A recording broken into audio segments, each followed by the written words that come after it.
brothers and sisters who had gathered with them, waiting to be evacuated. They were then taken to the countryside. And they were brought up by their host families. Until the bombings had finished. When the bombings had finished, the children would return home to families and what was left of their homes.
Early September morning, surrounded by the other kids.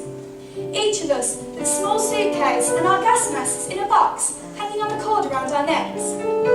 As a Brummie baby, I'd rarely if ever visited the countryside. It was amazing to be surrounded by all that green stuff, trees and grass. When we arrived to our destination, I was taken in by Mr. Percy and Mrs. Ivy Luck. They seemed lovely on the first night.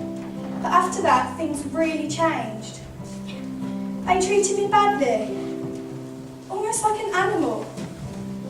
When I wrote to my mother, I used to make up a whole different life for myself. Adventures in the countryside and picnics in the woods with my new, loving family. I didn't want to upset her or make her worried. But one day it all got too much, and I had to share this torture with the one person who really loved me. My mum. I remember the letter like it was yesterday. Dear my dearest mummy, I hate it here. I got put with a horrible family. I have to sleep in the basement and there's a rat down here. I've tried to get out thousands of times, but each time they just tell me to go back down. One of the children punched me in the stomach and it really hurt. School's horrible as well. They bully me wherever I go. My teacher's nice though. He never gave me the cane. The village that I'm in got bombed last night. 10 people died. Luckily, the house that I'm in wasn't bombed. I'm glad that Dad sent a field card, and I'm glad that he's okay. My journey here was horrible. We were swashed in, and I couldn't get to the toilet, so I had to wing myself. I hope that you can finish my jumper soon, so I can have some nice clothes to wear. The other children have ruined all my other clothes. The food here is horrible. They give me cold meat with nothing else. Mum, I'm trying to be brave. I miss you so much and I love you. I agonised over sending that letter for weeks and weeks.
find it difficult to reacquaint with a stranger.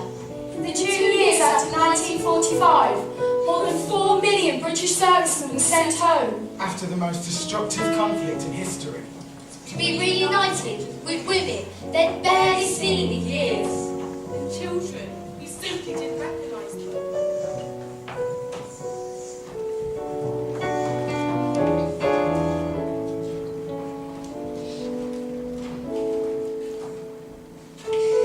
The boys who came back were not the boys who went away. They were men. Different men with different ideas. And they found us different too. The shy young girls they left behind had become women. Strong, useful women with hard hearts and hard hands, capable of doing jobs men never even dreamed women were capable of doing. It wasn't easy though. When their war ended, our war began. I had my work cut out for me. I had to create a homely order out of the mess left behind by 6 years of war. I met George Symington when I moved to London as a young woman. The charm and courtesy of this young man swept into my heart, and it was my first experience of deep feeling. But when war broke out, George told me he'd have to leave London and go to Scotland to join his grandfather's regiment, the Gordon Highlanders. When he left London, it was as if another light had gone out of my life. So I moved back to Birmingham, became an ambulance driver. I heard very little about George, beyond the fact that he sailed for Malaya in 1941 with his regiment. During the war, I had other boyfriends, including Benjamin, an older officer who even asked me to marry him. Until he too was posted abroad. Then, out of the blue, one night in the autumn of 1945, I received a telephone call from George. I could hardly believe it. And if I'm honest, I was a little perturbed because I was rather involved with my current boyfriend at the time. Nevertheless, I agreed to see him. Minutes later, George was standing at my door with his kit bag, straight from a troop ship that had brought him home from 4 years in a Japanese prisoner of war camp. I could hardly believe my eyes. This was not the young man I'd known. Misshapen, pitted, scarred. Only the eyes were the same. I thought of the handsome boyfriend I was to meet next weekend. Tall, dark, in command of every situation. And then I looked at this hawk of humanity, and my heart bled. That night, George took a train to Scotland to see his parents, and though my heart didn't go with him, my pity did. Over the next few weeks, I couldn't get the image of George out of my mind. I couldn't stop thinking of the ghastly humiliations he must have suffered. And suddenly, George lapsed into a coma for 2 days. Here was a challenge, given to me for peacetime. Could I keep this man alive and bring him back to life? I loved the spirit of the man, but there was nothing else, so I had to do it.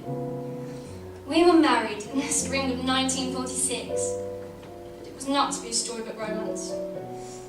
I'll never forget our honeymoon. My husband was mentally sick, as well as physically.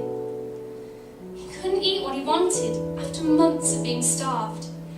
He couldn't play games without getting dizzy or drive a car. And he wept when we went to the cinema. His mental scars would come out all the time, and I was shocked, horrified at what I'd done. So over the next few years, I lavished gentleness and sympathy upon my husband, and he even managed to get a job with the oil giant BP. The more I gave him, the more he rejected me. Then, my wonderful inner strength pulled me up.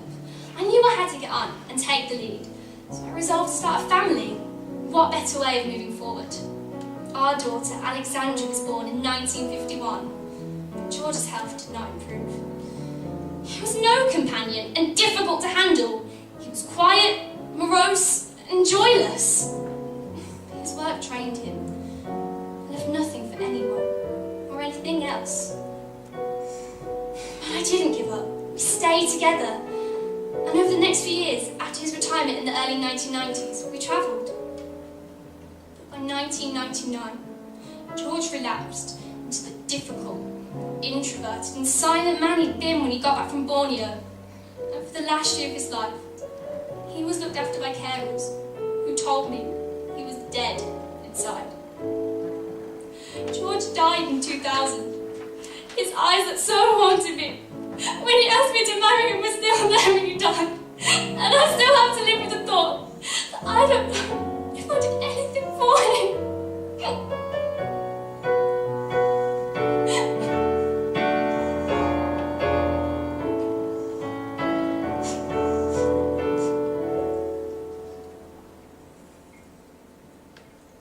After the Second World War, By the 1960s, women began to attend universities, colleges and workplaces outside of their households. In these workplaces, women were often treated unfairly. they received lower salaries than men did for doing the same job and were rarely promoted to powerful jobs. Women were also strictly encouraged to become nurses, work in offices, or become teachers, as no other jobs were recommended for the gender. While the men were away fighting on the battlefields of Europe, women contributed greatly to Britain's success throughout the war. They worked at factories, industries, hospitals, and took over men's jobs while they were away. Women manufactured ammunition, uniforms, airplanes and other supplies for the war. The helping contribute to the war and supporting men on the battlefields. Women should have been acknowledged for their hard work as they were very successful. However, when the men returned from war, many women were stripped of these jobs, as people thought they were not fit for such roles. Most women were just as capable as men. Therefore, being discriminated only seems unfair. They should have been allowed to keep their jobs, but most were sent back to their households to stereotypically cook and clean. It wasn't all bad though. Women celebrated their new freedom with liberated fashions and behaviour. They bobbed their hair, Donned shorter skirts, Smoked in public. And wore heavy makeup. which has already been the mark of the harlots.